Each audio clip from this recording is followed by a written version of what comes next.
It's a wild through a goal, slots it beyond Fodringer, and the Millers are in front in the South Yorkshire derby. And for the first time in 42 years, Rotherham United win at Bramall Lane.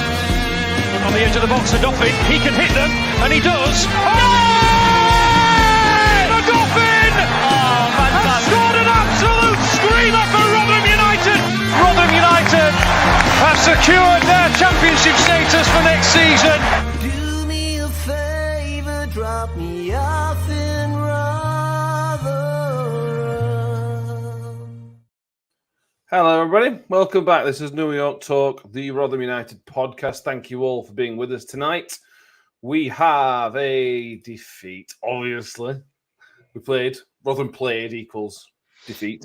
This time it was against Sheffield Wednesday again. 1-0 defeat, which felt worse than it actually was possibly. We'll talk about that. We have a lot of people sort of replied to us on Twitter, actual Rotherham fans. We'll go through some questions that you've sent through as well. If we can, I imagine this is going to be a busy hour and a bit, but we'll get through what we can. We'll talk about the game as much as we can, and then we can go from there. We'll still try and have a smile about it as much as we can, happy clappers, that kind of thing. We'll tick the box. Richard Brown says, can we talk about anything other than football? Well, let's start by talking about anything to do with football.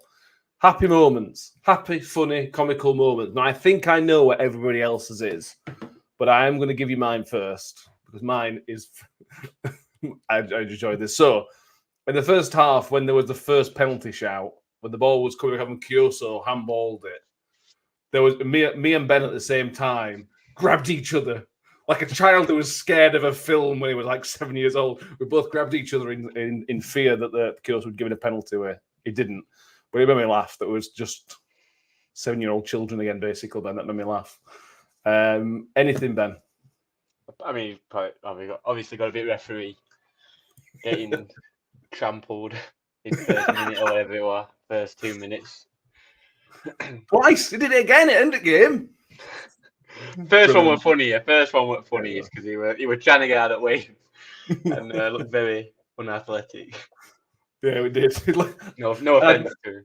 I know Mike's in the comments. I'm really sorry, Mike, but he looked like a referee. He just looked like a referee that couldn't play football and took up refereeing. I'm not sorry for David Webb because he didn't have a very good game. But Mick, we'll come on to that later. Any funny moments other than a referee tumbling again twice? Yeah, I mean the incredibly well worked corner routine from Sheffield Wednesday that resulted in the best midfielder in the Championship skying it straight over away stand. Got that. I quite enjoyed that. That was funny. The 1-2 that when Volk's back offside. It was a corner. It was a corner straight out to Bannon on the edge of the box, who went for the spectacular volley and managed to clear a away stand, which was enjoyed that. Yeah, I did enjoy that. Emma Wood says funny moment was Barry Bannon talking to his look-alike brother linesman on the Booker side of it, and also the referee falling over and heading the ball. That might be as happy as this podcast gets. Probably will be.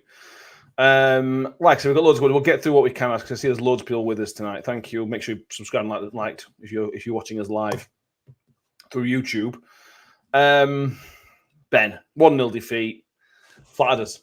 1-0 flattered us, to be honest. We had a 5-minute spell in the second half, around an hour, just before they scored, where we sort of stepped up a little tiny bit, and that's me being kind, I think. We were second best, weren't we? Second best from minutes 1 to 90. Yeah, just weren't good enough. Again, same type of performance. It's basically been all season. I mean, 1-0 should have been probably 3 or 4 when you think about it. Offside goal that weren't offside, and 2 penalties. And we had one shot cleared off the line, sort of. Couldn't really tell if it were going in. And that's about as close as we got. And that were, it's just annoying because 1-0 down, we can't even turn it on and put some pressure on. We try and lump it forward, and it's. I mean, I said to you, we're 1-0 down in 96th minute, and we've got 10 men in our own half. It doesn't make sense. It really doesn't. No, it don't. Mick, you've took hammer over the last night. So not a derby after the instant reaction. What are your thoughts on? We'll go into specifics in a moment. Just to talk about the game, the performance from us, performance from them as well. Yeah, I mean, I'm struggling at the moment to get all the salt out of my mouth. It's just, I feel like, you know what I mean. Yeah, we never looked like getting anything out of the game, did we? Realistically, we're not aggressive enough. We had nothing. We had nothing at all, and they had marginally more. You know, they looked reasonably comfortable on the ball at times. They created far more opportunities than we did, which is not a surprise because I think, you know, with the number of opportunities we've created this season, you could write them down, the minutes and games, opposition and venue on back of a postage stamp. So, you know, it's just it's the level of the performances over the past, with the exception of Ipswich, over the past 33 games. Maybe not quite that much, but it's just, I don't know, the shot. This team is absolutely shot. And I just can't wait for the season to end, quite frankly. You know, I know I'll be criticised for saying this. I don't care that we're lost. I genuinely don't care that we're lost. And the reason I don't care that we're lost is because we've lost loads of other games as well. Used to it now. You know, the important games where I feel disappointed that we're lost were around the Christmas period. Had we put something together there, then we'd be in a different position. And then, if we'd lost yesterday, yes, I'd have been disappointed. But it's just, as you said in opening gambit there, it's another game, it's another loss. Those two come hand in hand at the moment, and it's hugely disappointing and difficult to take, to be honest. But you know, we have to do it because we support this football club, and these happen to us too often. Yeah. We'll come on to. I expect there'll be an episode of talking about the general vibe around Rugby United at the minute. We're going to talk about the game specifically quickly, probably. Volomad says Nombe does a run up the field and 30 seconds later it's back down the other end to score. Ben, we'll talk about the actual goal in a minute, but the goal came from Nombe running down the wing, and he had to turn back because I think I had a Wednesday fan message me that there was 8 players around Nombe and 3 Rotherham players in the attacking half. And what's Nombe meant to do? I don't think Nombe had his best game. I'm not defending his performance. What the hell is he meant to do? Wayne's put it here just before the goal. Counter attack down the left. Nombe. Wednesday had 8 players rushing back. Rotherham had 3 players getting forward. What's Nombe meant to do? And Eves as well. And Rinimoto when he's getting. There's a wider problem that's not individual mistakes. It's the way we're setting up at the minute is wrong. Yeah, again, we had 3 players forward, but then somehow when they transitioned, we had 3 players back. It don't make sense. It feels like we're playing with 9 men, and that's the way it's felt all season. We had 3 players going forward. They had 5, 6 at back. They win it ball in transition, which is that's how they play. And then somehow they've doubled on our left. They've got doubling up on, I can't remember where, on I think it was Humphreys. I don't know where Fergie were. Fergie on right wing. I'm being dead serious. You're on right wing, trying to get it boxed. It don't make sense. I don't know. I'm not a football coach. I can't explain it to you, but it's just not good.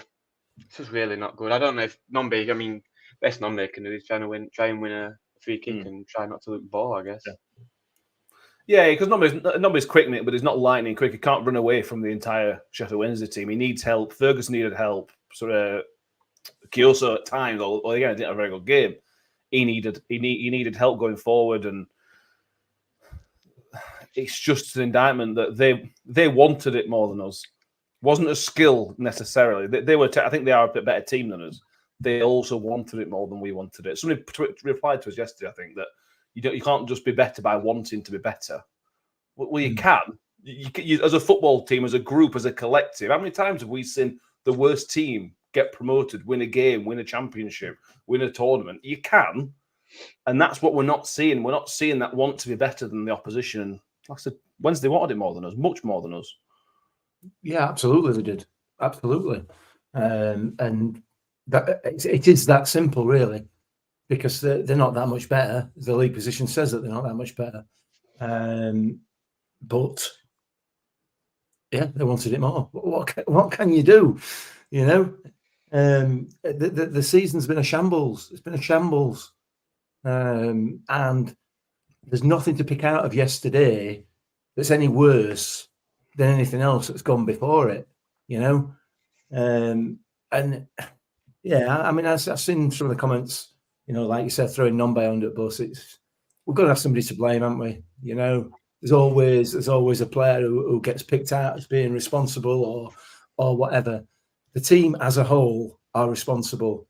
Well, no, let me rephrase that, because it's an important distinction as far as I'm concerned.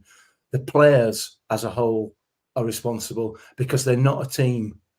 And that, for me, is the major issue with this. They're not united as a team, or it doesn't. They may well be in training and when they're all together and everything else. They may well be united and they may well all want the same thing, and etc. etc. But when they get on that pitch, they are a group of individuals. And this is where I come from when I keep saying these players are good enough. These players are championship level players in the main. There are some that aren't, but in the main they are. But they are championship players. They're not a championship team. And there's a huge difference in that. And I don't know where it's gone wrong. I genuinely don't. But it's woeful. It is. Yeah. You know, we can pick a few, like I said. I think I said it in the post-match yesterday, you know, we've played really, really, really well over the past 33 games, probably for about 120 minutes. You know, and the Ipswich game in the second half is a perfect example of that. That makes it even more frustrating, so much more frustrating, that you can go to a team that are flying high in the Championship in their own backyard and absolutely gaffer them for 45 minutes, and then you come back home to a local derby that's not a derby. Not my words. I know I've been getting pelters for it. Apparently, they're not my words. And you don't perform to the same level. That there's something fundamentally wrong, and it's not about ability.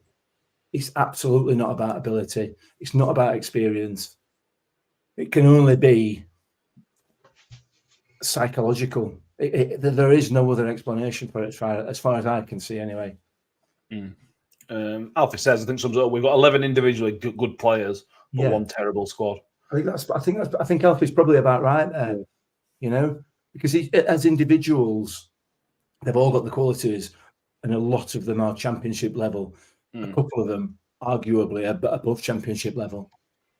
However, put them together as an 11, and they don't function that way. No, you're right. We'll go through some comments and see what we got. Dave Lawton says, "Evening all. First time we've lost to that lot, and it's not bothered him." How bad is that? Kim here will start. Want to give a positive. Miss you, Kim. Sorry, it says she's not wrong, but her son got through the Doncaster Cup final today and playing at the Eco Power Stadium. That is brilliant. Well Excellent. done, Kim's son. John Hinchcliffe. John Hinchcliffe. Said these are Liam Richardson quotes. The honesty endeavour shines through, and if people don't see that, I'm watching a different game. John Hinchcliffe says, again, Liam Richardson quote, I thought we were competitive. Let's pick that apart.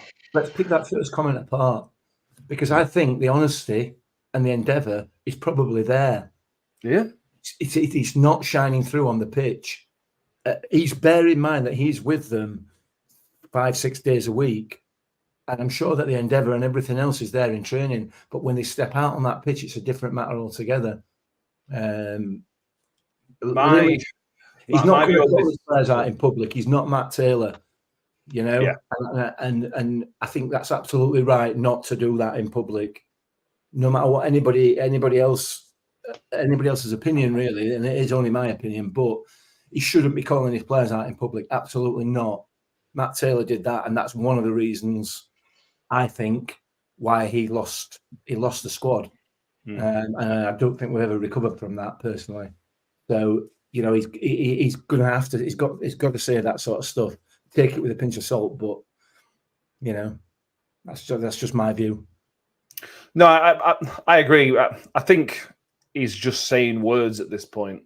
Yeah. Because it doesn't matter what he says, really. We all want him to come out. We all a little bit want him to come out and say and call players out and say they were rubbish and this, that, and the other. But Mick's right. What do we gain from that? Do you know when he's trying to sign players in summer, and this player thinks I might go sign for Liam Richardson? Actually, I'm not going to do it because he called Lee Peltier unprofessional or Cameron Humphreys rubbish or this, that, and the other.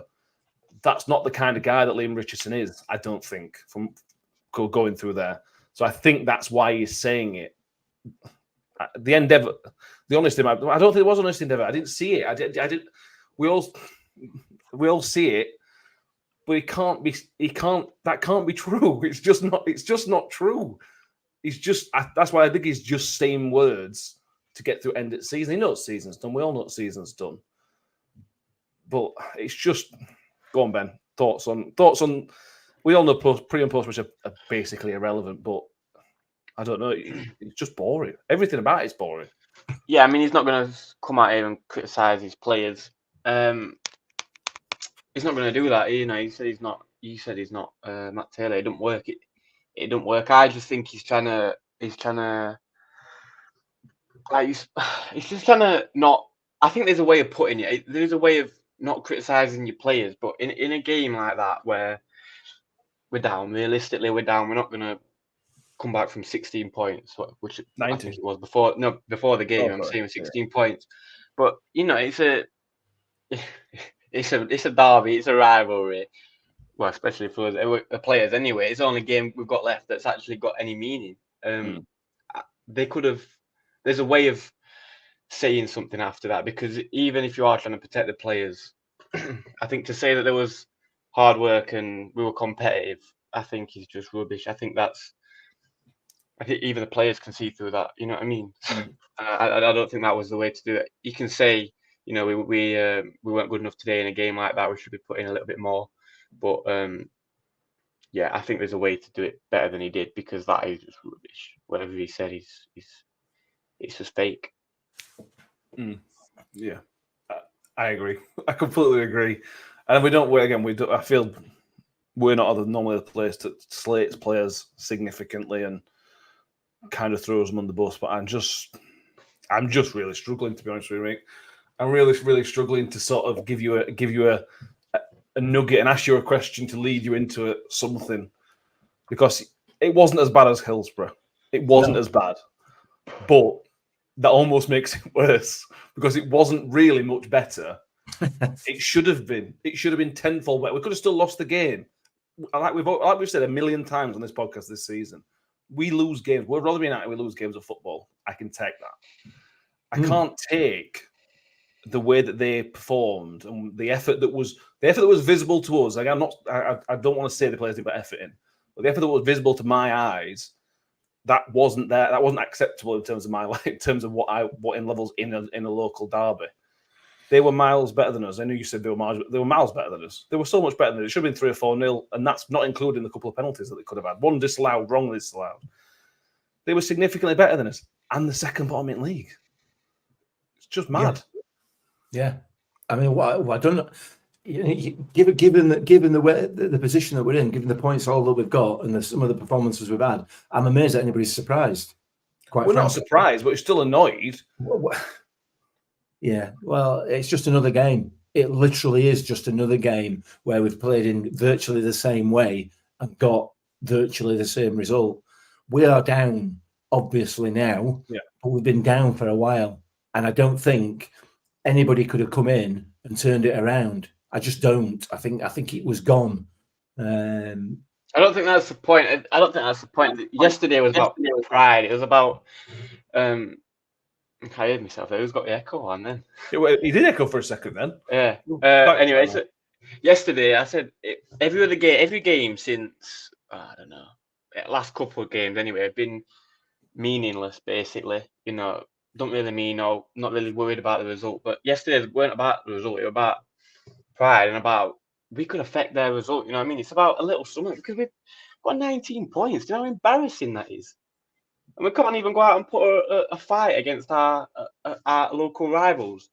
We just let them walk all over us. It weren't about the result yesterday, I don't think. Or it was about the performance, and it's about pride, about putting a little bit of effort in. Yeah. I'm just trying to add a little bit of balance to it. That's all I'm trying to do. And I do agree with you, ultimately. You know, we're lost and we deserve to lose. And that's not acceptable. Had we lost and not deserved to lose, that would have been acceptable. But, you know, I'm just trying to add a little bit of balance here because I don't think, and I think I said this in the post match as well, you know,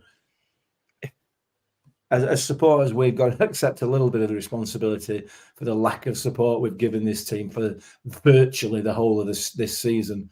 Only a little bit, not very much. Let me just put that on record. But yeah, it's disappointing. It is disappointing. I disagree with that. I thought New York was the loudest. I thought the atmosphere was good to start with. First 20 minutes, Yes, were really, really and you can't blame fans for the performance yesterday because I thought it were really loud before. That's not what I'm saying. That's not what I'm saying. Anyway, before we were talking about yesterday, just in general. Oh, okay. But yeah, I thought fans deserve credit for yesterday, certainly for sticking with the team to start with. They were given nothing from the team, but up until the goal, to be fair, I thought the fans stuck with the team really, really well. Yeah, they did. Which is what we've been asking for and what we've been begging for, and the fans responded. Fans responded to Liam Richardson, didn't they? Liam Richardson sort of called for him pre the game, and the fans responded. So I think we one of the positives. John Morell says the ways to lose a game. You can accept being beat by a better team if the team has given everything, or just something. Richard Brown says the players don't care. Why should we? Ash Green is a Wednesday fan. Says it feels like everything can be summarised by a break you had. I thought, oh damn, you played it back and nothing happened. That sums us up, Ash. That sums Rotherham United up very, very well. It does, yeah. And it kind of brings on. Let's talk about Liam Richardson because people are asking the question now, Mick. I don't think you'll find us in anybody in the room on the screen. Sorry, saying it's time for Liam Richardson to go. I could give you multiple reasons, but what's the point? I don't know what the point is to getting rid of him. We got rid of Matt Taylor. Nobody else wanted it. So Liam Richardson came in. Liam Richardson was big enough to take the job on, bear in mind how difficult a job it is, and give it a go and hopefully plan for next season. I don't know what anybody kind of expects. If we sack Liam Richardson, are we going to get in? It's mad. It doesn't make any sense to me. But listen, you know, this is the way of the world now, isn't it? You know, if we don't get our own way straight away, then somebody's heads need to roll. And people need, in my view, and it is just my opinion, I'll keep reiterating that, we need to look at the bigger picture.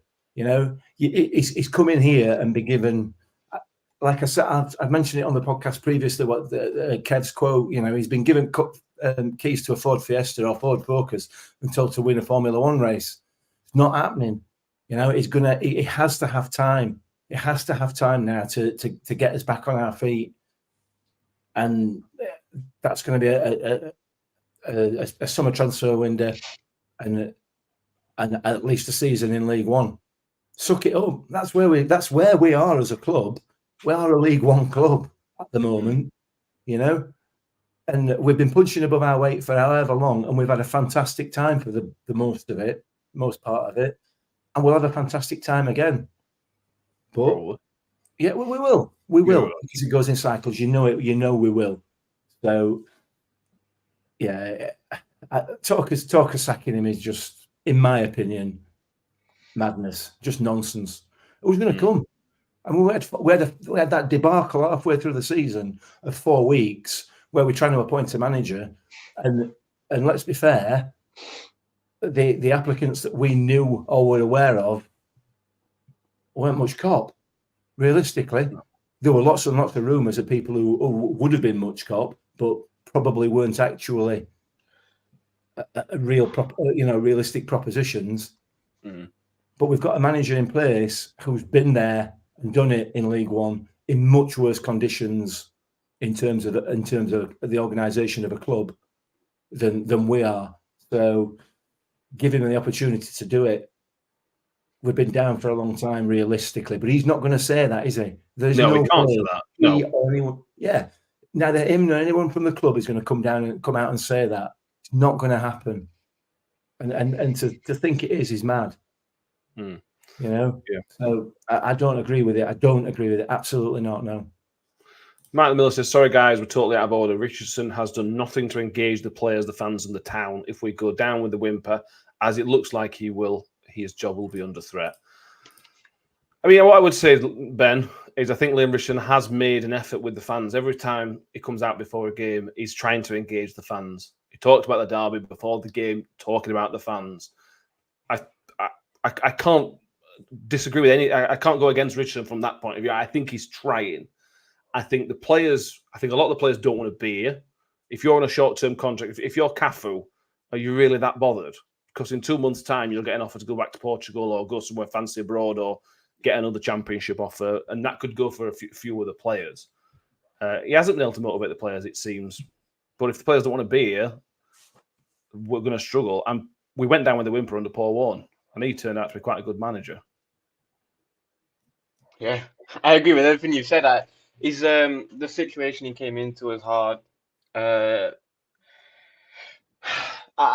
think sacking him would be a joke because what is it? 3 of the players in the squad, only 3 have been signed by him. He's not got his players, and it's vice versa. You know, the players, 90% of these players signed for Matt Taylor or Paul Warne. You know, they didn't sign for Liam Richardson. So who says that they want to play under Liam Richardson? That will play a part. So I don't think you can judge him on this year. Because again, in January, who's going to come to a team that were 9 points but at bottom of the league in January? You know, no one's going to do that. So that's not even a real transfer window for me.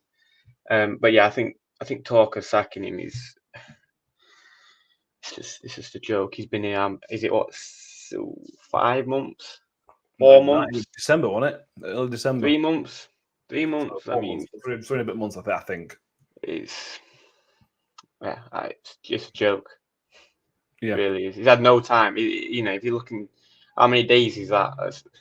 There's not a lot. Is it even 100 days? 110 days, maybe something like that.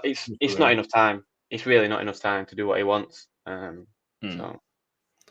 Billy Vernon says sacking him would be papering over the cracks. He says it's Tony that needs to go, but if and when he does, I don't think Liam would be the boss at that time, regardless. Anyway, yeah. I think that's a conversation. I think that's a conversation for another time, frankly, because there are clearly issues there. Yeah, there are. We will, maybe.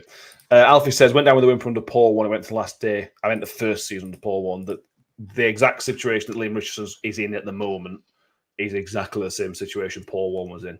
Now, again, that speaks to kind of the higher-ups and why we're repeating the same pattern 9 years later. Have you seen enough, Mick, from Liam Richardson? Let's drill down a little bit on Liam Richardson. Have you seen enough from Liam Richardson to suggest that he is going in the right direction, can get a style of playing? It's negative at the minute. And is that Liam Richardson, or is he just playing the cards that he feels like he's got at the minute? Can you answer that question? Because whatever you've seen or don't see, he's still playing the cards with, the hand he's been dealt. So how can you? I can't judge him personally. I know I'm just reading through all the comments, and everybody's got a strong opinion on it.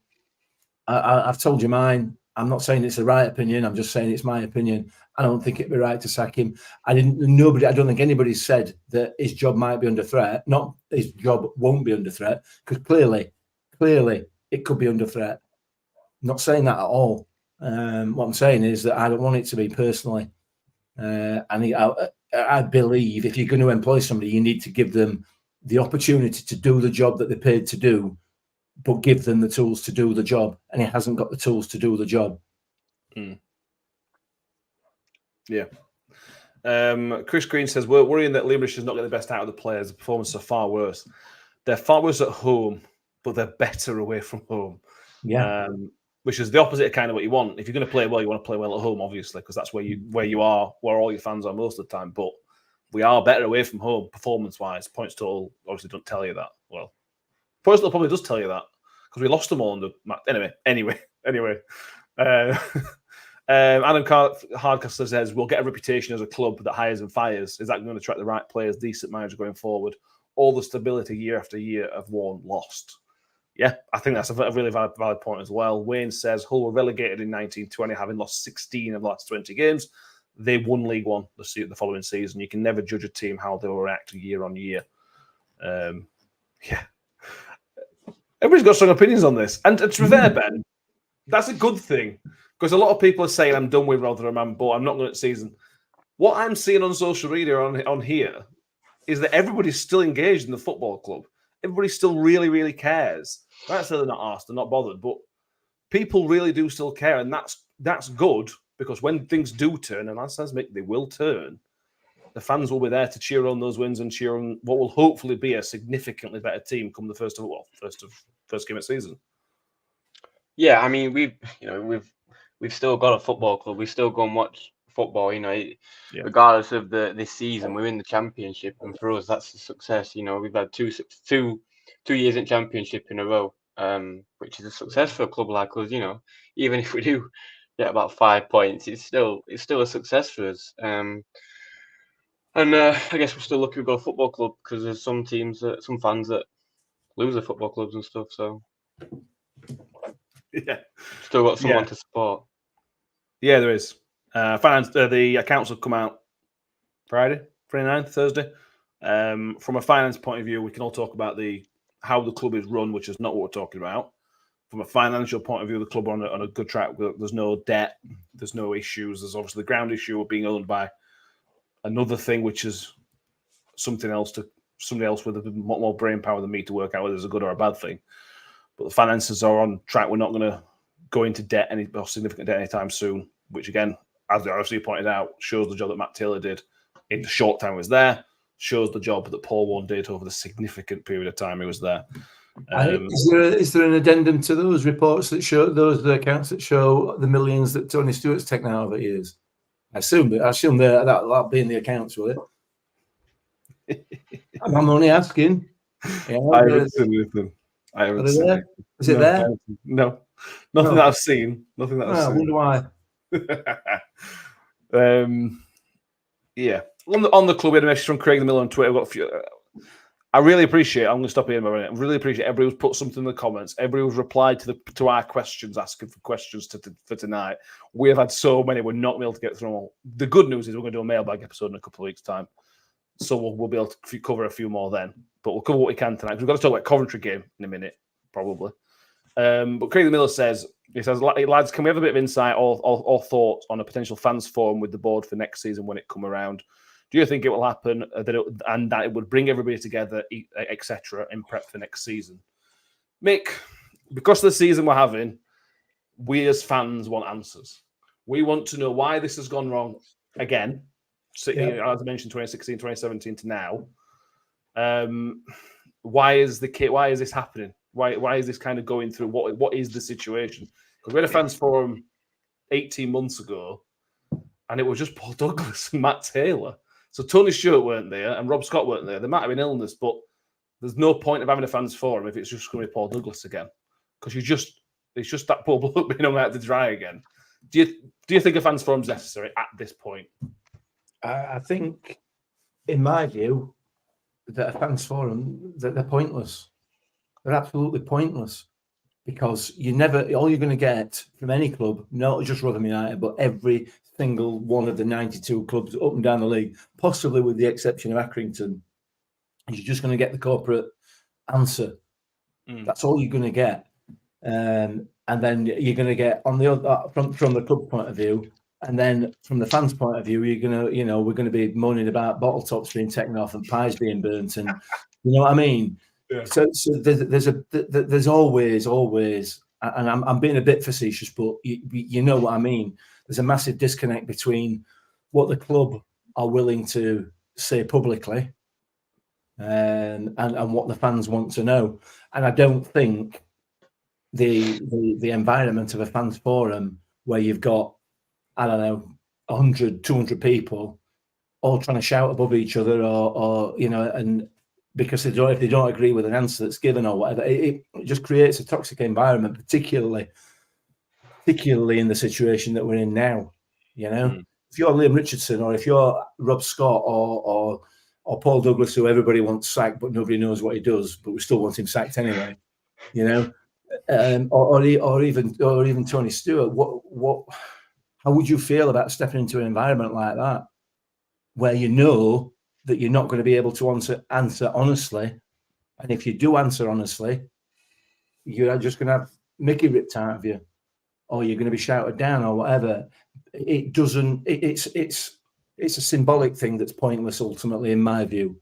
So no, I don't think it's. I think it's a complete waste of time. Fair enough. Ben, anything to add on that? We want answers. I think it's right that we ask for answers, and I don't know how we get any answers, because we're getting basically, we get Liam Richardson. Oh, I feel sorry for him having to answer questions 4 times a week when there's not really can talk about other than us being rubbish. Yeah, I don't think it's a good idea, because you have fans asking questions that they're not allowed to know the answer to, and they won't, and they just won't answer. They'll skirt around it, and it'll turn into a riot. I don't think it's a good idea. The Chancery ones are an absolute farce, aren't they? Yeah, I don't think it's 3 and 4 hours. It's not a good idea. Not a good idea, especially in this state. Fair enough. But on the flip side of it, you know, the club could probably arguably find a way of improving their PR. You know, I don't know. I don't want to throw anybody under the bus, because the PR at the moment at the club is done by a couple of people who are running around, you know, like blow-ass flies, trying to cover everything, and they can't do that. But anyway, sorry, I don't know where I'm going with that. I'll shut up. Yeah, I don't know. It's just frustrating as a club and frustrating as a fan base. But I don't know. I don't know what the answer is. I don't know who's out there that's going to pay the money to then take over. There might be somebody. There might be a few people. That'd be great. There might not be. There might be some really dodgy blokes there that want to invest in a Championship football club. Or it might get Dennis Birdcamp, as he said he was going to last week. That's another thing as well. As much as you want to say about the board and stuff, we're going down. We record low points probably, and we're still not in debt. And we're still in a good financial position. So at least we're still paying players, and we've got enough to, you know, to buy a team coach. You know what I mean? Arguably, that's why we're going down. Well, what would you want? Would you rather have a successful season or no money? It's catch-22, isn't it? It's catch-22. It is. Absolutely, it is. Absolutely, it is. And you look at the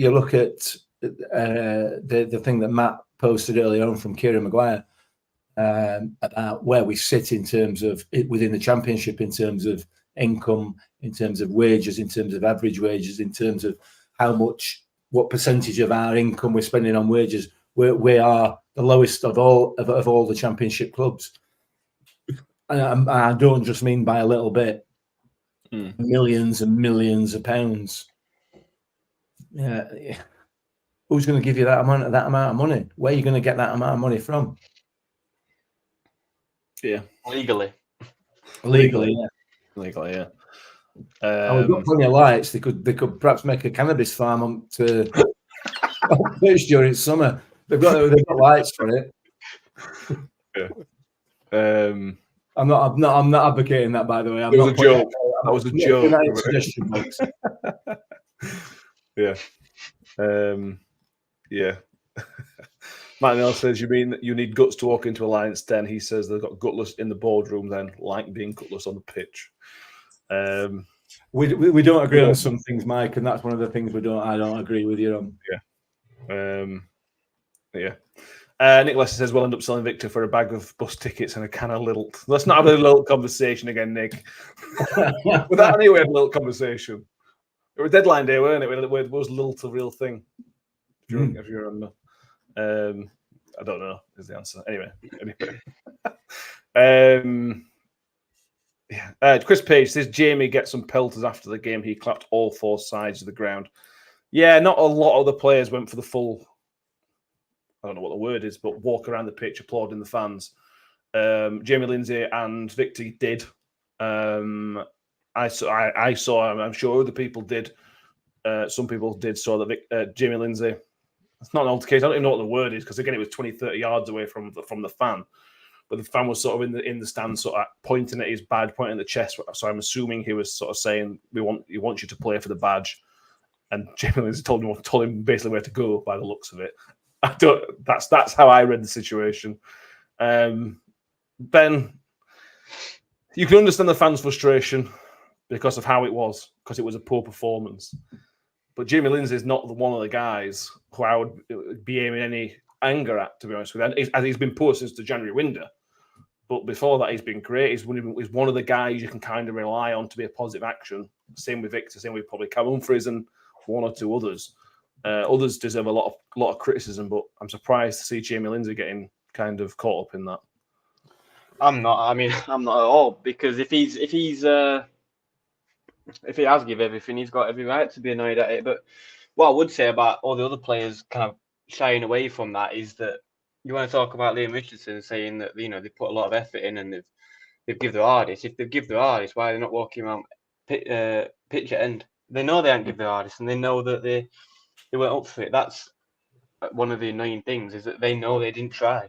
A lot of them know they didn't try their hardest. That's why they didn't walk around to the fans, and I'm sure that's why Victor and Jamie, I don't know him like that. Victor and Lindsay walked around pitch because they probably felt that they had nothing to hide from. They gave everything, and Victor definitely did. I didn't really see. I can't really remember Lindsay's performance. He went for long enough.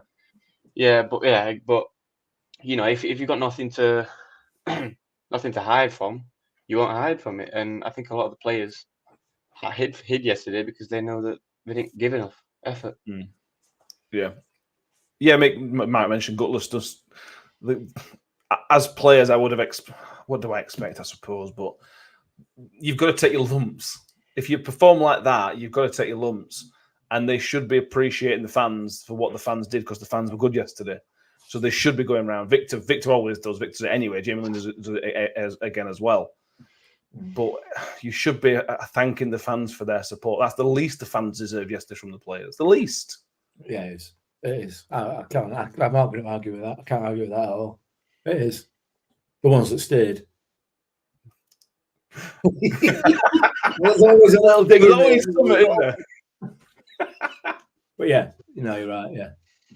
Yeah. There's no argument for that. But they shouldn't be getting shouted and bawled at by supporters either, and insulted. Really? I disagree with that. I disagree if with you're that. Rubbish. If you're going to not put the effort, not. Not even rubbish. Bad. Not even rubbish. Just there were one tackle yesterday, I think, where it's like, Fergie in first 10 minutes tackled one of their guys. That's it. And it's like there's nothing. There was nothing. There was nothing. It was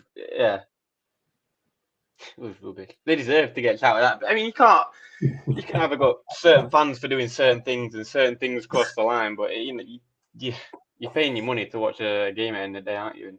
Yeah, you are. Say what you want. Yeah, we're not sort of condoning personal abuse, by the way. Let's just again put all our cards on the table. Yeah, I just said that you can't cross the line, obviously, but you can. If you thought someone were crap, you can say they're crap. You got no one stopping you, and you have every right to, in my opinion. Yeah, I'll stop fishing now. Do you not remember? I don't remember Barnsley, Mick, in a 2016-17 season when we lost 3-0. He did. I'm sure I was there. It took us. It didn't go. Anyway. Oh, I remember you giving abuse. I don't know what game that were then. I remembered you booing him at half time. I'm sure it were you. I don't think it might actually. It might have been me. I did boo. I booed Saturday. I don't very often boo Rotherham United, but that was boo worthy. Sadly. Did you boo, Mick? No, I don't think I did. Fair enough. I might have given Nicky a bit of one. Yeah, well, Icky and Smithy got some, didn't they? Yeah, as you'd expect. Nick says one thing Warren wouldn't have allowed is for every player to have clapped the fans. Yeah. Okay. Shelley says it missed Ollie yesterday. He's another one who's our player and understands what the game means. Would have played Jamie Lindsay over Reno simply based on what the game meant. We did miss a Jamie Lindsay on Rathbone, Mick. But Lindsay's been well off it since January. Well off it in the games that he's played. Yeah. Ollie Rathbun's off it. Well, Ollie Rathbun's been off it, but he had concussion protocol as well. But this is it. This goes back to the recruitment. I think the players are good. Some of the players are good.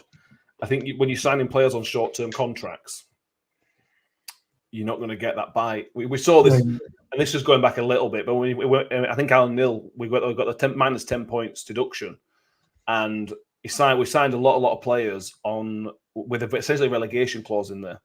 So when we were looking like getting relegated, and when things got tough, they didn't have to worry about it because they were already leaving that League One club for nothing at the end of the season. And that we talked about this at the start of the season. We talked this was a risk because this could happen, and that's playing out in terms of how they're looking like they're playing, in terms of how they want to, if they want to stay. That's one of the issues with the recruitment, not necessarily the personnel, but maybe the contracts that we're on of playing into the situation we're in. Yeah, you're probably right. You're probably right with that. That's possibly why we're getting some of the performances we're getting. Yeah. Well, yeah. What else can I say about that? You're probably right. Probably right. Yeah. Ferguson shouldn't have started, says Nick. He was well off it and got beat most times. And this is another situation. I feel a bit sorry for Liam Richardson, Ben, because he was. But Shane Ferguson for me, can't play as a wing back in the Championship anymore. He hasn't got the legs. He just hasn't got the legs. Certainly not having played for nearly a year or whatever it's been. I know Sariq is a young kid and that, but we're desperate for those legs out wide. But he clearly doesn't trust Sariq, so he's played Ferguson for the old head. But again, it still did it in. He hasn't got those tools to play with that he clearly wants. Yeah, I can see why he played Fergie, but I mean, we've blown Sariq, whatever his name is, and I'm not really sure the reason, to be honest, because he don't play, and even when we're on our arse with squad depth, he still don't play. So we haven't got him for squad depth. I don't know why we've got him, to be honest. It doesn't make sense. I understand playing Fergie, but I mean, as soon as Paveda, whatever, he had a touch at ball, it were game over. You know what I mean? That was one of the biggest mismatches I've seen all season. As soon as, like you said, I mean, you said it during the game, Matt. One played Fergie up in part of the front three, left wing, because he's not got that.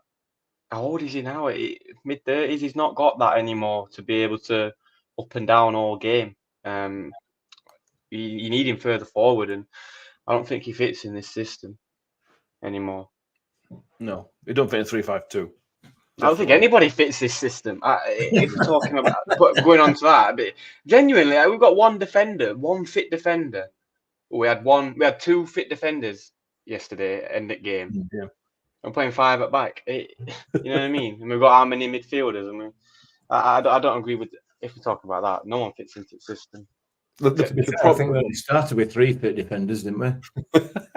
Didn't we? One specialised centre half in country. Peltier and Kioso. I suppose Fergie, but Fergie's better off playing further forward. So we had 3 fit defenders on pitch. In reality, yeah. Who did you say? Sorry, Peltier, Humphries, and Kioso. But only one of them's a centre half. Yeah, exactly. Kioso ended up playing. Yeah, we had one fit centre half on pitch game, and we're playing 3 at once. But let's not worry about why we're where we are, shall we? Yeah, Mike Miller asks us to go on from our will. We will. This will be more than our episode, I suspect. We've got to call back commentary yet. I know Mick will need a wee at some point, but we'll. Correct. So Wayne says, comment of the night from Ben. I don't think anyone fits the system. Might be the problem. It might be the problem. We've talked about because, well, sorry, just to interrupt you. I went on the Coventry podcast earlier this morning. And he asked me what system I played, and I had to be honest to say I don't know. Sometimes they've got 4 at back. Sometimes they've got 5. I mean, to be fair to the guy, he was a bit. He got all his notes of what system Coventry played in what game. So he was a bit of an anorak in terms of systems. And I don't mean that in having a dig way. He's just, he quite liked it, and I said, I don't know. I don't know, mate. It depends who's fit. If they are. Yeah, Sean Morris is injured, isn't he? Yeah, looks that way. Another question. We talked about Liam Richardson, how he's doing, Mick, but the question is, it's his honest question, will Liam Richardson be Rotherham United in the first game of next season? We can all give our opinions on the podcast, in the comments, how he's been, this, that, and the other. The question is, then the most important question is, do you think he will be here on the first game of next season? Yeah, I do think that, yeah. Given the debacle of surrounding his appointment, I don't think the board or hierarchy of the club would have an appetite to have to go through that all over again. I think he will be, yeah. Okay. JB, Alfie, Kim, Palmer, everybody's saying yes. I suspect that. Because Ben, do you think you'll see him here? Could you see a circumstance where he would leave? Do you think there's a set of results or something that could happen, or do you think it's right off anyway? If we lose 6-0 every game for the rest of the season, I think it might be a thing. But I remember having this conversation about Paul Warren 3 or 4 times. I remember the same conversation every time we'd have a bad run. So no, sorry. I think he will. Yeah, he will be. He will be manager. Yeah. I'm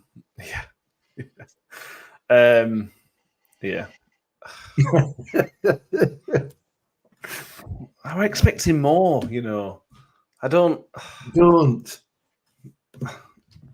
know what you mean. I know Mike wants us to go on a bit longer, but we still haven't talked about referee from Wednesday game. We'll talk about it in a minute. Can I just say as well? I thought to talk about players who didn't give fight. I thought Peltier did, and I thought Peltier was amazing until he got injured. Thought he was right up for it, and I thought he did a job on their striker until he did his ankle or whatever. Thought he was right up for it. I thought he was getting stuck in and playing like it's a derby game, playing like it's a rivalry game. He was the only one.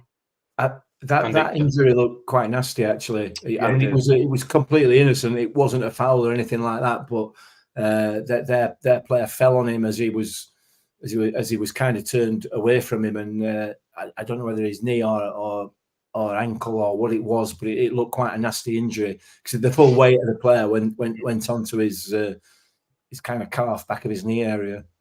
Yeah, another injury. That's all we need.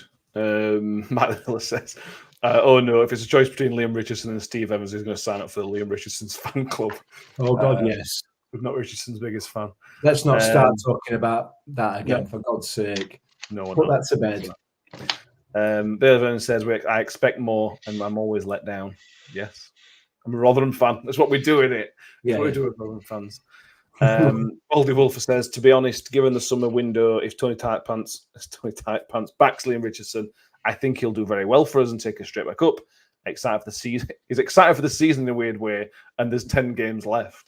He's excited because that's all we've got to look forward to is League One, because we'll probably start winning some games of football and just bring a bit of something, that feeling back to the club. Because at the minute it feels a bit soulless watching the games at the minute, doesn't it? Yeah, we might actually get a crossing box for once next year. You know what I mean? Might get ball down in their half for once. We didn't do anything yesterday. We put a couple of crosses in yesterday, and they really struggled with a few crosses. No, we put 2 crosses in and had 2 chances. It's not a coincidence. It really isn't. They were 40 minutes apart, and there were only 2 chances we had. I don't get why it's so difficult, to be honest. I mean, even if you're out wide and it gets blocked, chances are it's coming back for a throw-in or going out for a corner. Very few times does it bounce lucky. And they get it. And if it goes in box, they have to deal with it. You know what I mean? I don't get it. I really don't get it. Why it's go back and then back to keeper, long ball, loop ball, back to their keeper. They got possession again. That's how it went all game, and that's how it's gone all year. It's these throw-ins as well. What I've noticed from the throw-ins, we'll watch the game Tuesday, obviously, and see what happens. But when we have a sort of a throw-in in our defensive third, there'll be Sekioso that's setting up, taking the throw-in, and the central defender will come across from the central position to pretend to receive the ball. So that draws the attacker away, so the ball can go back to Hacks or Cam Humphreys. And it happens every single time.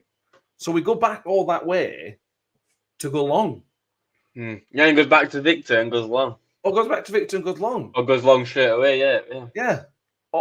I don't... It feels like I said it before, it feels like we're playing with 9 men. It felt like they had a couple of extra yesterday. It felt like that all season. You can't tell me that. More yesterday, isn't it? No, really not. It felt like that all season going forward. It felt like we've got no players. It's just exaggerated yesterday, in my opinion. Fair enough. Yeah, you might have been right.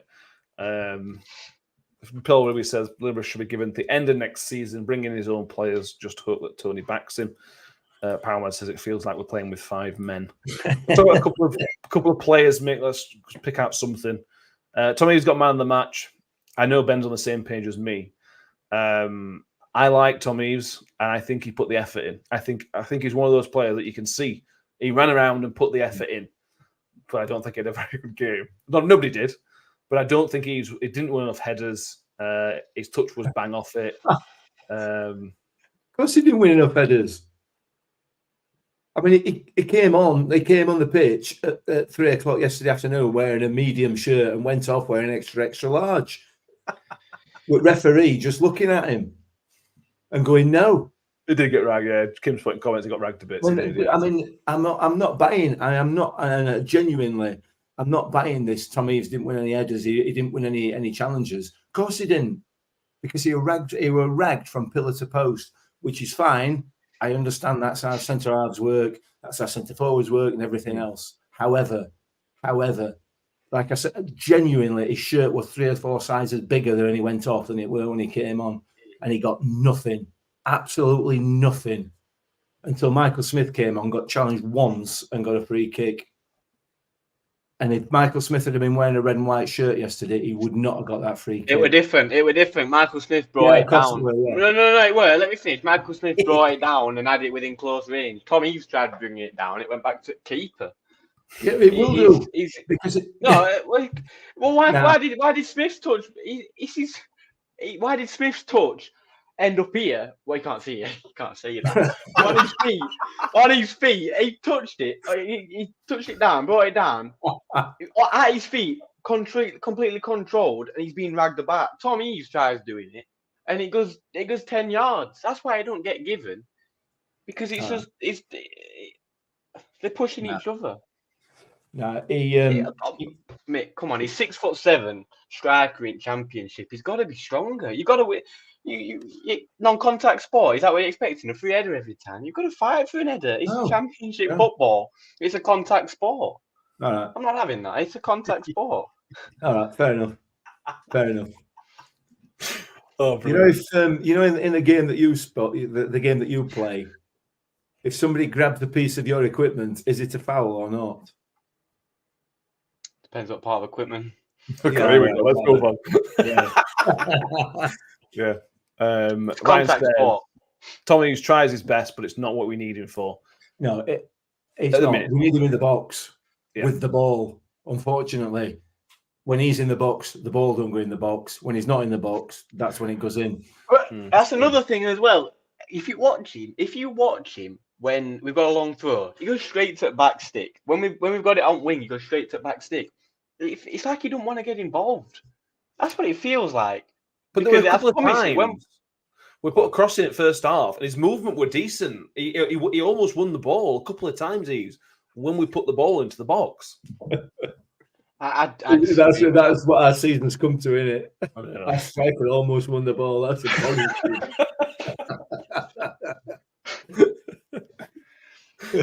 Yeah. Did the subs make a difference, Mick? We saw Hugo come on and White come on. Hugo won a free kick. To be fair, Hugo did win a free kick. Yeah, and his previous behaviour in terms of going down when in a light breeze came back to haunt him, didn't it, yesterday? Because he clearly did get elbowed, Yes. And it wasn't given.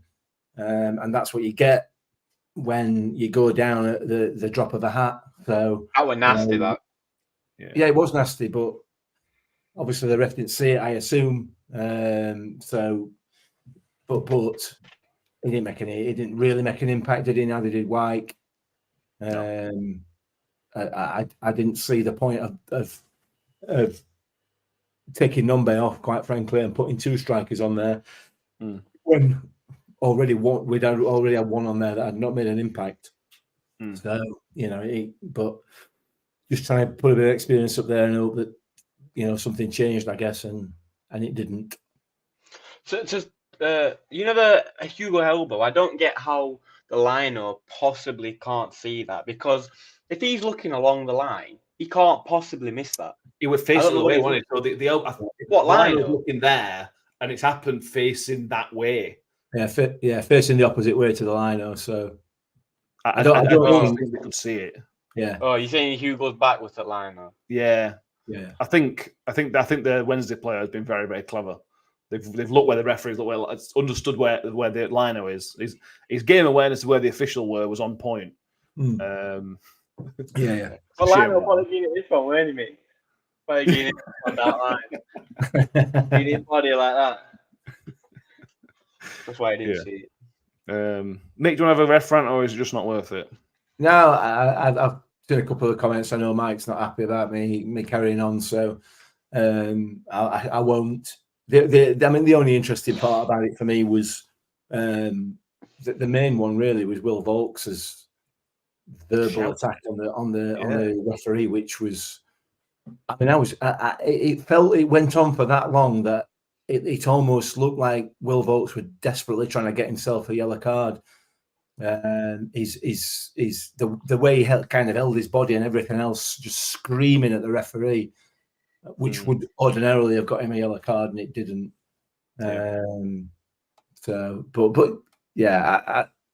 it's pointless. It's pointless. We've gone on and on about it for season after season. So it's never going to change. So and it's not why we lost the game.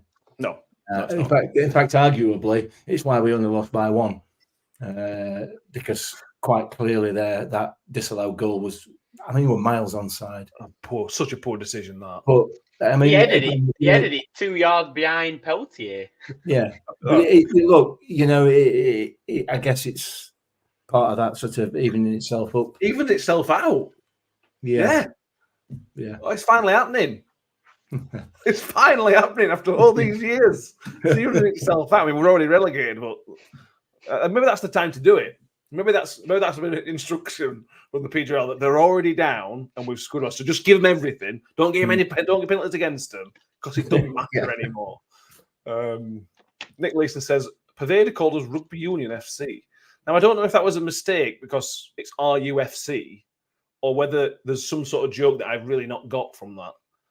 Or was it handballs? 2 handballs, weren't there? Were they? Well, there was the Kyoto. Yeah, there were 2 handballs there. And were Eves at fast. Reeves. Yeah, it was Reeves with save it season. Yeah. Very humorous, Ian. Very, very humorous. That is quite funny, to be fair. Is it? Yeah. Okay. Fair enough. Well done, Ben. Says Rugby Union's RUFC, isn't it? Oh, RUF. Sorry. I get that. I get that part of it. That is funny. All right, fair enough. Fair enough. Yeah. Anything else from the game? We'll do a very minute or 2 on commentary, which is a waste of time. But here we are. No. Anything else from Pigs? I can't call them Pigs, but Pigs. You're not allowed to say that. I noticed I've got a few pelters off. Jeff, the Sheffield Wednesday fan who says I'm in. Did he say I was in my 70s? You thought you were in your mid-60s. No, I didn't think he was, but also said I was childish. And I noticed he's followed it up as well. This one for you, by saying that one of the things I could do to stop being childish is take the label off my hat. He did. Which, Jeff, I don't know whether he might be waiting for his name check again. But if I said, what's going to happen to my fledgling hip hop career if I take off Take the label off my hat. There's going to be no Mobos for me, is there? So, Jeff, it's all there, mate. Yeah, it's there for a reason. Agreed. Right, I have something else to bring to the table before we move on to Coventry. I had a message from Steve Exley last night on Twitter that I think we need to bring to the table about my beard. Steve Evans? Steve Exley. Now he is theorized that the reason we are rubbish is because I started growing the beard. So, do we perform an experiment? And do I have a shave? Giving you a get out, hasn't he? I really like Steve. I've always liked him. I'm telling you, I've always liked him. Do we perform an experiment and do I have a shave? And then if we win on Tuesday, it's not Tony Stewart's fault, Liam, but it's my fault for not having a shave. Clean shave. Clean shave, yeah. Clean. Yeah. What do we think? I think Steve brings up an interesting point. Up until October time, we weren't terrible. We weren't good, but we beat Coventry. We beat Norwich. Since then, we've been garbage. So I agree with Wayne. There's some interesting comments coming on. Wayne says, "Don't you dare back out of it." Like say, Mike is off. Is Mike going back to your refereeing days there, Michael? Is that weird? I think saying you're just trying any excuse to use a clean shave. Shelley, no, because the experiment should have been done before Saturday. Yeah, well, that's true as well. That one's get it off. But Bailey Vernon's saying, I'll stay.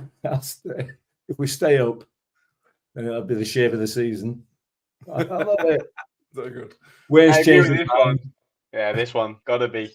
Shave the beard. Gotta go full. Gotta go full on. Richard's beard off. Parmad's saying you're not getting out of it. Kiwi shave it off. And Paul, 2-for-1. Ben and Matt. I like it, Paul. Okay. Harry's probably got the best idea that it should go to a vote. Although I'm a big fan of Chris's idea as well. I shave one side of it off. Yeah. How about this? Right.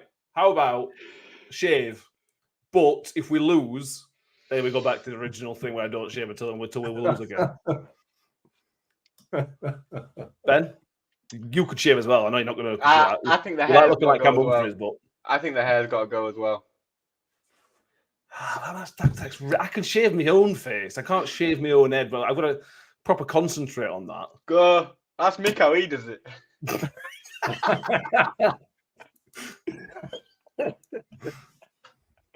Shelley says, does Ben have to take his porno tash off as well? Yeah, no, definitely not. No, I never agreed to anything. I never agreed to it. You did. You've got to, if you're gonna break it in some way, you've got to have some sort of punishment as well. I think the hair's got to go. I'm doing this for the good of Rotherham United. That's all it's for, Ben. You agreed to it though. If you're gonna back out of it, something's. To be fair, I can shave my head, but I haven't got that much hair. So I will do it, but it's not really much of a punishment. I'm happy to take eyebrows. I want eyebrows. Get a slitting eyebrow or something. Head and hair. I suppose we could do that. Fully. I don't know anymore. Is this? We're talking here. Still live, by the way. If anybody's interested, we are still live. Yeah, we're talking here about the man who had to borrow my hat as we queued up on Saturday because the hail was hurting his head.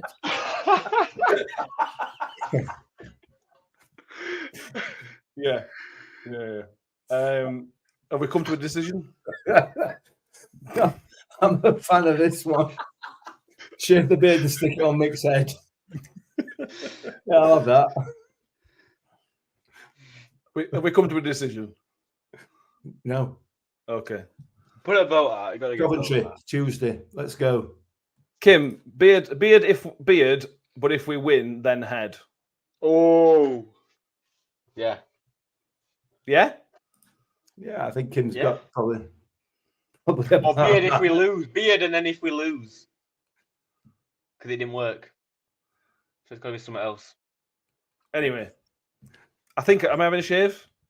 Yeah. Well, Mike's got it right. Mike said off, and the ref decision's final. So True. Okay.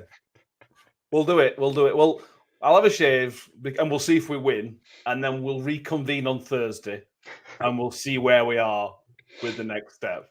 Does that sound fair? Yeah. Okay. Sounds good to me.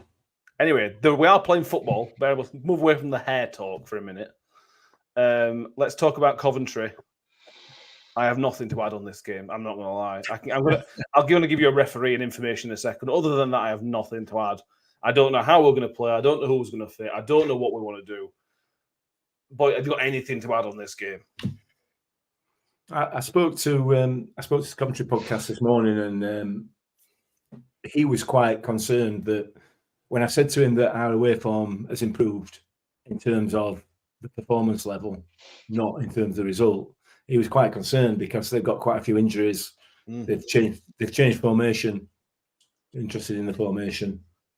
They've changed formation to 3 at the back. They've been struggling. They've lost the last 2 games.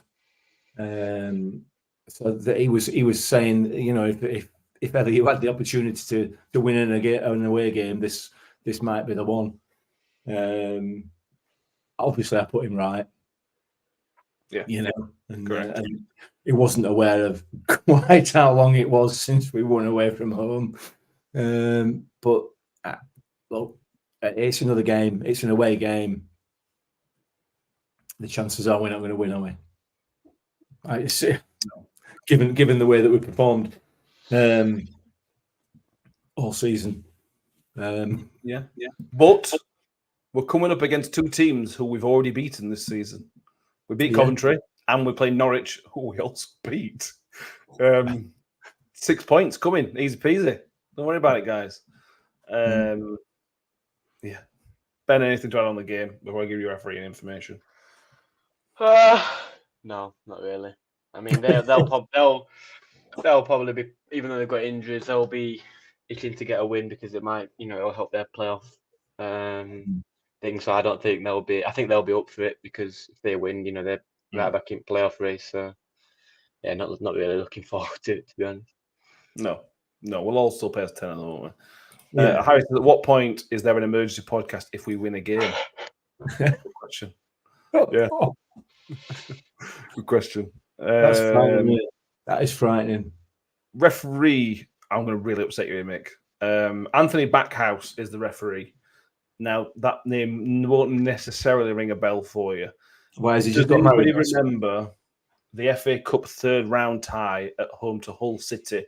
Oh, yeah, I do remember that, yeah. In 2020. How many red cards? Was there a red card? A Tom Eaves hat-trick. Yeah. Hull. Yeah, that was one of the worst collective refereeing performances, including both assistant referees that we've ever seen. Who got sent off? Angus McDonald? Was that what you were on about yesterday? It weren't Angus, no, it was Adam Thompson. Yeah, it was. Adam Thompson got sent off. The annoying thing is, I think the red card was the only thing he got right at the time. But yeah, just a dreadful performance from Backhouse. He's refereed a few times since then, and there's been no drama, so it might have just been an off day. It's irrelevant, isn't it? It's absolutely irrelevant in terms of what happens on Tuesday night, and I think we're probably all resigned to what's going to happen. But you know, we'll see. It's Scott Kent. That's when Vassell scored that. Well, it's when Scott Kent turned into Ronaldo for 7 games. Scott did. Scott turned into Ronaldo. And now he's resigned to commenting on YouTube videos. Sorry, Scott. That way the Vassell scored that well. Did he get 7 in 6 or 6 in 7 or something stupid like that? He was on fire for a while, weren't he? Yeah. He got put forward. Did he get put forward for goal at the tournament or something? I think he did. I think it might have been. Yeah. That was one of the best goals I've seen at New York Stadium. That was an absolute worldie. Anyway, Nathan Crabtree says it feels like 10 years since we played Coventry. Coventry and Norwich. Yeah. Can you believe that Norwich game's still in this season? That 2-1 win. I know. I'll be honest with you. Until I started doing the podcast with this chap from Coventry. I didn't even realise we'd beaten him this season. I will hope we won't ask any questions about it because I don't know what score were. That was pre-Wednesday. That was the game before the Wednesday game. Right. When we all thought there's a good chance. We beat Coventry 2-0. We had Sheffield Wednesday and we had QPR. And we were sort of thinking there's something here and then. Yeah. Anyway, moving on. Predict me, Ben, for Tuesday night away at Coventry City. Playoff chasing Coventry City. 2-0. Sims base. He plays from, doesn't he? That Sims lad. I think he'll score 2-0 win. He was terrible at New York Stadium, by the way, Sims. He barely looked like a professional footballer at times. Didn't he bang like 4 in against Maidstone or something like that? He did. 3 or 4, yeah, he did, yeah. Maidstone. I know it's Maidstone. We're bad. We are bad, but we're not quite that bad. Yeah, but I think he'll get a couple. Yeah, fair enough. Mick, they've still got that midfielder. Sorry, that Hammer, whatever his name is. No, he's gone Sheffield. Oh, is he? They've got problems with Callum O'Hare. Callum has a wonderful footballer, but he's out of contract in the summer, and there's some suggestion that he's really not happy, and his sort of head's been turned a little bit. So they're in, I wouldn't say disarray, but there are some issues at Coventry. And that, from a player point, there's no issues with Robbins, I don't think, but there are some issues. Mick? Well, I'm going to stick with my. I sound like Danny here. I'm going to stick with my my forecast for when I gave the Coventry podcast this morning. I'm going to say it's going to be a dirty 1-0 Rotherham win. Crazy. Then you get to shake your head. 3-1. 3-1 to Ipswich. Ipswich? That'd be great. Are they even playing? Some of the Ipswich win 3-1. Yeah. 3-1 to Coventry. Power match 4. Wayne says 1-0, 1-0, 3-0, 3-0, 2-0, 1-0, 2 or 3-0 from Mike, 3-0 to Coventry, 2-1 to Coventry, 4-0 to Coventry. Yeah, Coventry are going to win apparently. This is probably a safe bet. I've done a bit of maths. I think the absolute earliest we can be relegated is the Huddersfield game pre the international break, but that would require us to get worse by 3 points every single week between now and then, which is 2 weeks away. Which is not difficult to expect, is it really? No. So it's likely to be the Easter weekend, I think. Easter weekend is probably going to be the relegation weekend. Yeah. Preston on Good Friday, Millwall, Easter Monday. Probably. Might be later. You never know. Might be later. Might be a miracle. Anything else, boys, that we need to talk about? We've gone long, as is. I'm sure Wednesday fans have been buzzing until we've gone long, having lost to them. We shouldn't have given the satisfaction, should we? But we did. Well, it's not as though we've talked about them anyway, is it? And true. I mean, they're not that bothered about us. We're irrelevant to them, so they won't even listen. So it doesn't matter, does it? No, that is very, very true. If you are still watching, and I can see there's plenty of you still are, make sure you have subscribed on YouTube, and if you're watching on Twitter, which is on Twitter, make sure you've liked the tweet, and follow us on there as well. We will be back on.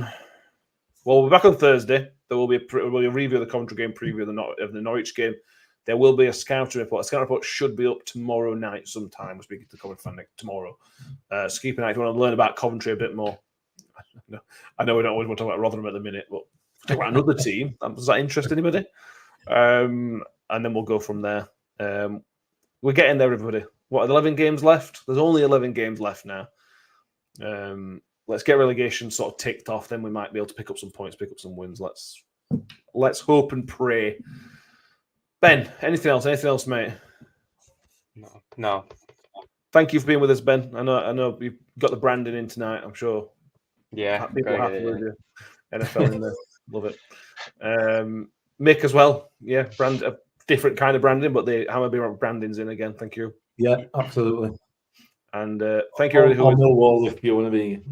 There's no sponsor this year. Get new Hammerby shirt. There's no sponsor this time. I'm having a new one.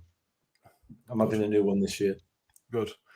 Thank you for being with us. I know times are terrible, but I appreciate all the few people, 100 people that have joined us tonight and will join us going forward. We'll keep going because when we win, it'll be so sweet. Once we've gone through these crappy episodes, we will eventually have something really good to talk about, and that episode will be amazing. So please keep sticking with us, and thank you. Thank you very much. We will see you all next time. And as always and forever, up the Millers. Up the Millers. It's a Wales through a goal, slots it beyond Fodringer, and the Millers are in front in the South Yorkshire derby. And for the first time in 42 years, Rotherham United win at Bramall Lane. On the edge of the box for Doffin, he can hit them, and he does. The